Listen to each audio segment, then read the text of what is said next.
আপনারা কি কখনো আকাশে উড়ন্ত প্লেন থেকে 10 টন স্বর্ণ চুরির গল্প শুনেছেন?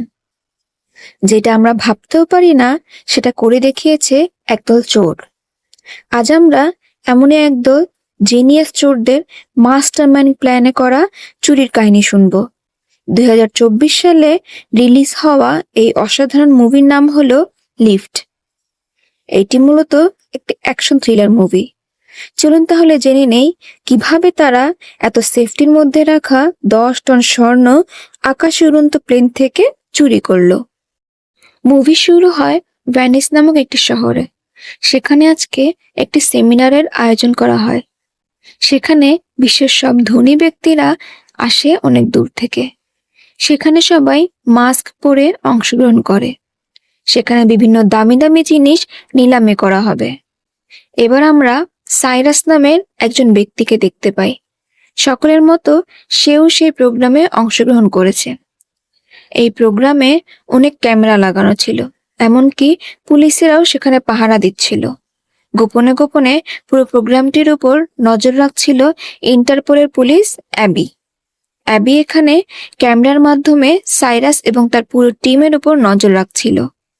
অ্যাবি সাইরাসকে আগে থেকেই চিনত। অ্যাবি জানতো সাইরাস এখানে চুরির মিশন নিয়েই এসেছে। এবার প্রোগ্রামটির নিলামের কার্যক্রম শুরু হয়।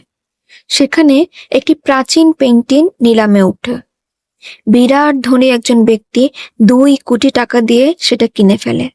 তখনই সাইরাসের টিমের একটা সদস্য সেই পেইন্টিংটিকে চুরি করে ফেলে। তাদের এই প্রোগ্রামটি লন্ডনের লাইভ টেলিকাস্ট করা হচ্ছিল। ভ্যানিসের পাশাপাশি লন্ডনের মানুষরাও এই প্রোগ্রামে অংশ নেয়। এবার সেখানে একটি টেকনোলজি সম্পন্ন ডিভাইস আনা হয়। সেটা মাস্কের আকারে বানানো হয়। এটি ছিল অ্যান্টি নামক এক লোকের বানানো। এই ডিভাইসের নাম ছিল এনএফটি। এই এনএফটিতে প্রায় 200টিরও উপরে ক্যামেরা লাগানো ছিল।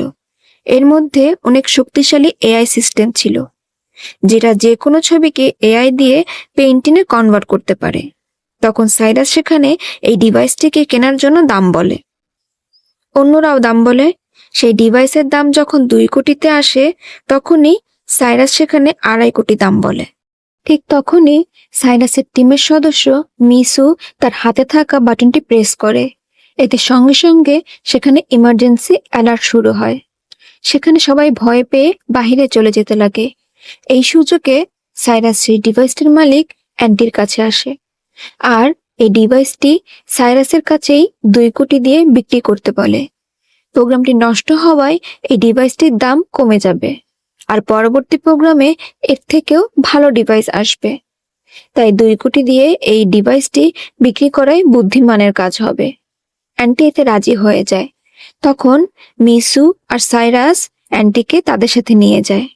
অন্যদিকে সাইরাসকে না দেখতে পেয়ে অ্যাবি সে প্রোগ্রামে চলে আসে। সিকিউরিটিকে বলে সেখানে সমস্যা হয়েছে। অ্যান্টির মাস্ক পেয়ে অ্যাবি বুঝে যায় সাইরাস অ্যান্টিকে কিডন্যাপ করে নিয়ে গেছে। অন্যদিকে লন্ডনে সাইরাসের টিমের সদস্য ম্যাগনাস সেখানে স্টোরেজ থেকে বিক্রি হওয়া সেই 2 কোটির পেইন্টিং চুরি করে ফেলে। সে পেইন্টিংটিকে ফোল্ড করে একটি ছোট্ট কন্টেনারে ঢুকিয়ে দেয়, আর সেটা সোজা পানিতে ফেলে দেয়। এবার সাইরাসের টিমের আরেক সদস্য লিউককে দেখি যে একটি বাটনে ক্লিক করলেই সেই কন্টেনারটি পানির উপরে ভেসে আসে, আর লিউক সেটা উঠিয়ে নেয়। অন্যদিকে আমরা অ্যাবিকে দেখি যে সাইরাসদেরকে খুঁজছিল। সাইরাসকে বোটে দেখে অ্যাবিও বোটে করে তাদের পিছু নেয়। অ্যাবিয়ের কাছ থেকে বাঁচতে মিসু সেখানে রিভার কন্ট্রোল সিস্টেমকে হ্যাক করে ফেলে, আর সঙ্গে সঙ্গে সেখানকার ওয়াটার ব্যারিয়ারকে অ্যাক্টিভেট করে দেয়। যখন তারা সেই ব্যারিয়ার পার করে ফেলে, সেই ব্যারিয়ারটিকে উঠিয়ে দেয় মিসু। এতে অ্যাবিরা তাদের ধরতে পারে না। এবার তাহলে সাইরাসের টিমের পরিচয় দেয়া যাক। ক্যামিলা হলো একজন প্রফেশনাল ড্রাইভার এবং পাইলট। মিসু হলো প্রফেশনাল হ্যাকার। ম্যাগনাস লকার খুলতে এক্সপার্ট, আর লিউক হলো একজন ইঞ্জিনিয়ার। এবার আমরা দেখি সাইরাস তার বিশাল বড় জাহাজে চলে এসেছে। এসে সে অ্যান্টিকে 2 কোটি টাকা দিয়ে দেয়। রাতে তারা পার্টি করে। অন্যদিকে অ্যাবি সিসিটিভি ফুটেজ চেক করে একজনকে দেখে যে ল্যাংড়া হওয়ার নাটক করছিল। অ্যাবি তাকে ধরতে নির্দেশ দেয়। এদিকে সব জায়গায় নিউজ দিচ্ছিল যে এনএফটির ক্রিয়েটর অ্যান্টি কিডন্যাপ হয়ে গেছে। সকালে আন্টি জানতে পারে যে নিউজে আসছে সে কিডন্যাপ হয়ে গিয়েছে। তখন সাইরাস তাকে শান্ত হতে বলে আর বলে মোনালিসার পেইন্টিং চুরি হওয়ার পরে তার দাম বেড়ে যায়, ঠিক তেমনি তোমার এনএফটির দাম 2 কোটি থেকে বেড়ে এখন 80 কোটি হয়ে গিয়েছে। আমরা তোমাকে 50% টাকা দিয়ে দিব। এতে অ্যান্টি খুশি হয়ে পার্টি করে।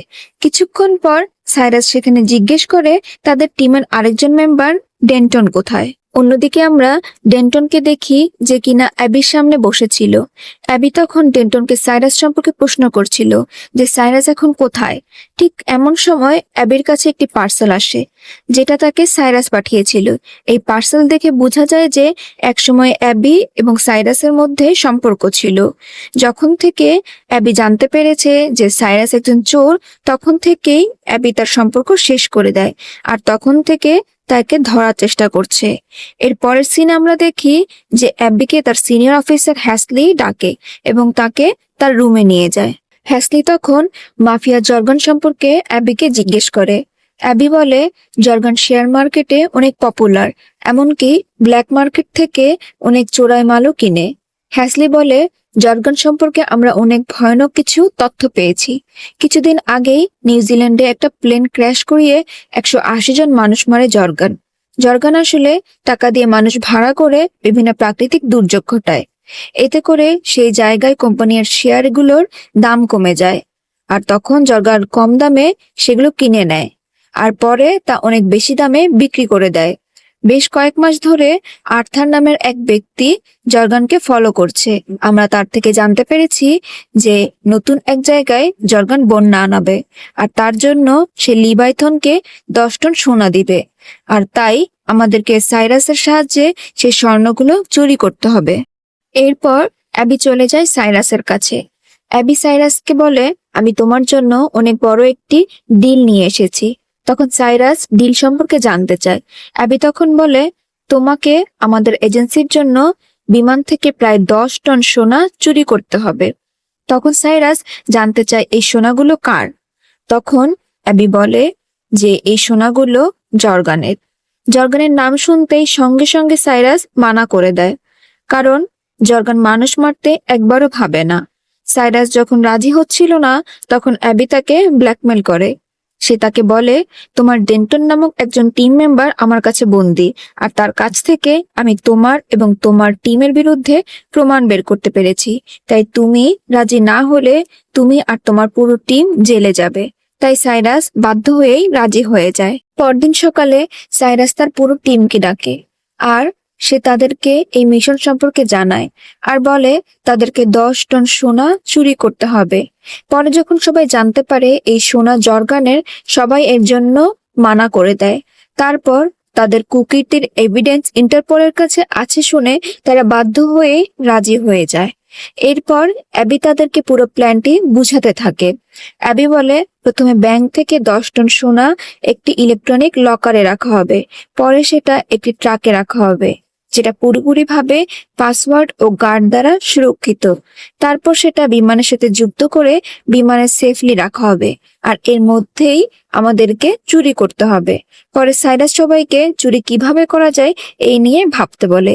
এর পরের সিনে আমরা দেখি ইন্টারপোলের সেই গুপ্তচর ধরা পড়ে গিয়েছে। পরে জর্গানকে সব জানানো হলে জর্গান বলে তাকে মেরে ফেলতে আর কুকুরকে তার মাংস খাইয়ে দিতে। এরপর সাইরাস বলে সোনাগুলো ব্যাংক থেকে প্লেনে পৌঁছানোর আগে চুরি করা ইম্পসিবল, তাই আমরা প্লেনে চুরিটি করব। এমনকি আমরা গোটা প্লেনটিকেই চুরি করে ফেলবো।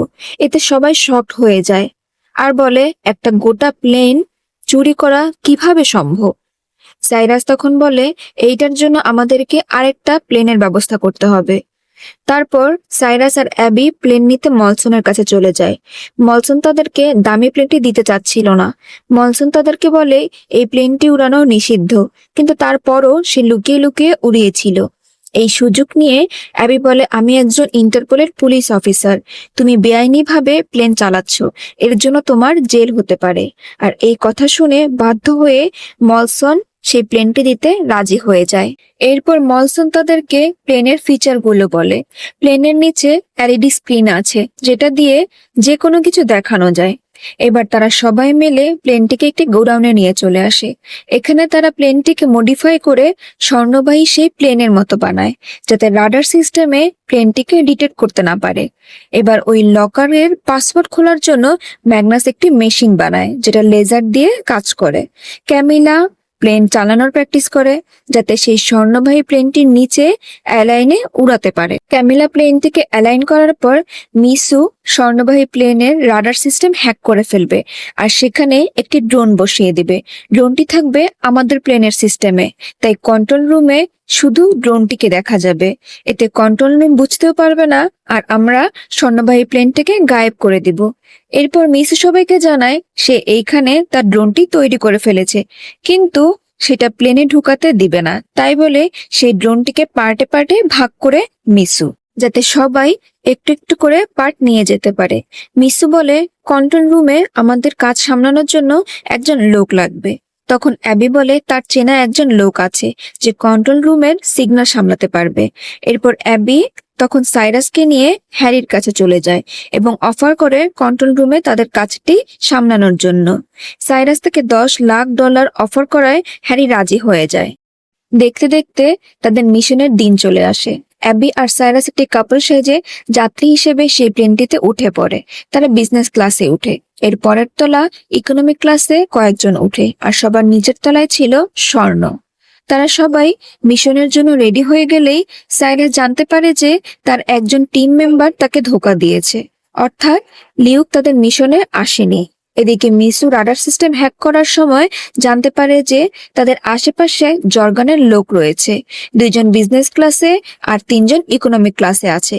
বিমানটি যখন চালু হয় তখন সাইরাসের টিম মেম্বার একে একে বাথরুমে যায় আর ডিভাইসের যে টুকরো তাদের কাছে ছিল তারা সেটা বাথরুমের একটা সুরক্ষিত জায়গায় রাখে। অ্যাবি তারপর সেই ডিভাইসটিকে সেট আপ করার চেষ্টা করতে থাকে, কিন্তু তাড়াহুড়া করে পার্টসগুলো জোড়া লাগাতে গিয়ে অ্যাবির হাত থেকে ডিভাইসটি নিচে পড়ে একেবারে টুকরো টুকরো হয়ে যায়। তখন সাইরাসও বাথরুমে ঢুকে। সাইরাস তখন ডিভাইসের টুকরোগুলোকে একত্রিত করার চেষ্টা করে। এরপর আমরা ক্যামিলাকে দেখি ও একা একাই প্লেনটিকে উড়ানো শুরু করে। প্লেনটি স্বর্ণবাহী প্লেনের কাছে আসতেই কন্ট্রোল সিস্টেমে ডিটেক্ট হয়। পরে সেখানে প্রবলেম দেখা যায় রাডার সিস্টেমের জন্য, এটা বলে হ্যারি। ততক্ষণে সাইরাস ডিভাইসটি জোড়া লাগাতে পারে আর ক্যামিলা অনেক কষ্টে তার প্লেনটিকে স্বর্ণবাহী প্লেনের সাথে অ্যালাইন করে ফেলে। এরপর সাইরাস সেই ডিভাইসটি তাদের বানানো প্লেনে ফালায় আর মিসু রাডার হ্যাক করে ফেলে, তাই কন্ট্রোল সিস্টেমে একটা রাডার দেখায়।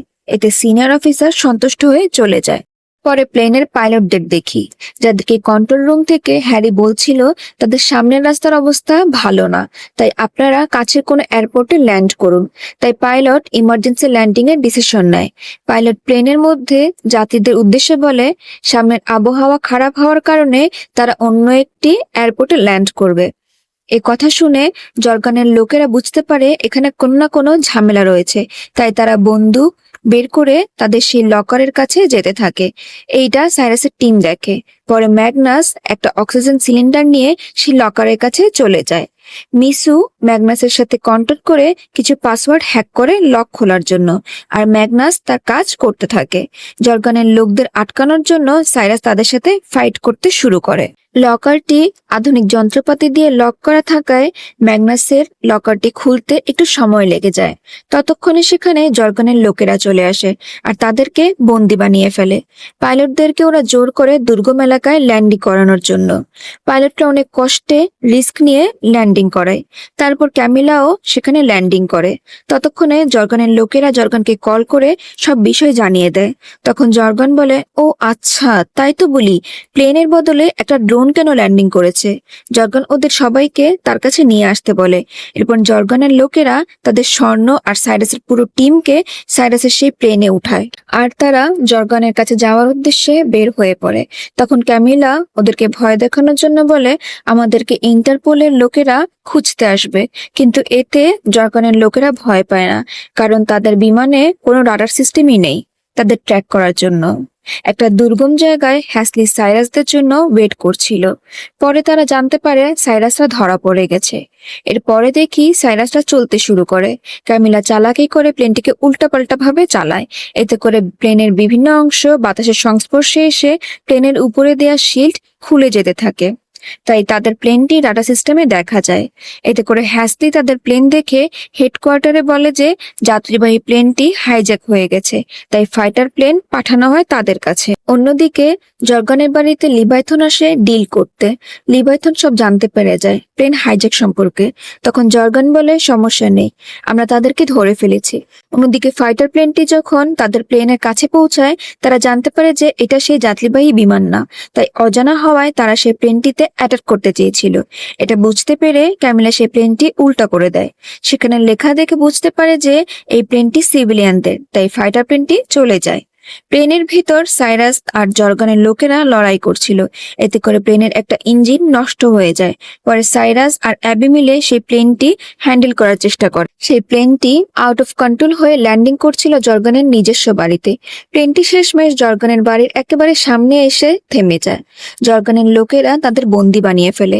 সাইরাসের মনে পড়ে যায় যে এই প্লেনটিতে এনএফটি এর ক্যামেরা লাগানো আছে। সেটা সাইরাস চালু করে দেয়। পরে লিভাইথন সেখান থেকে স্বর্ণ নিয়ে চলে যেতে লাগে আর বলে সে কাজও করবে না। এতে জর্গান সেখানে লিভাইথনকে মেরে ফেলে। এরপরই ইন্টারপোলের পুলিশ সেখানে চলে আসে। তখন জর্গান সব দোষ সাইরাসের উপর চাপিয়ে দেয়। তখনই সাইরাস তার প্লেনের এলইডিতে জর্গানের ভিডিওটি চালিয়ে দেয়। পরে তারা জর্গানকে নিয়ে যায়। পরে অ্যাবি তার ইন্টারপোলের সিনিয়রের ধোঁকা বুঝতে পেরে ইন্টারপোল ছেড়ে দেয়। পরের সিনে আমরা দেখি সাইরাস আর অ্যাবি একটা সমুদ্রের ধারে যাচ্ছে। এখানেই আসে আসল টুইস্ট। পরে দেখা যায় প্লেনে যাওয়ার আগের দিন ম্যাগনাস লোহার বারকে স্বর্ণের আকারে সাজায় আর প্লেনে লোড করায়।